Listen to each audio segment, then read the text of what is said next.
وتحديدا على هذا اللاعب لاعب الوسط ياسر مطر. خلاص استقل الحكم المباراة، وذلك قال لك ما يعطيني انذار معناها العب على راحتي ومش مشكله، لان خالد لو مر ممكن يلعبها عرضيه ويستفيد منها العربي ويسجل هدف. خالد احمد خلف فاول للعربي. خالد لعب الله،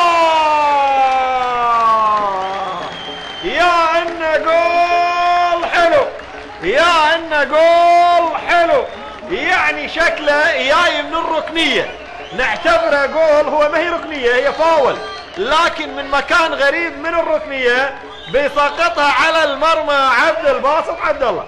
خالد احمد خلف، خالد احمد خلف، شوف شوف شوف من الزاويه الغريبه من الركنيه ويسقطها في المرمى في الدقيقه 10، في الدقيقه 10.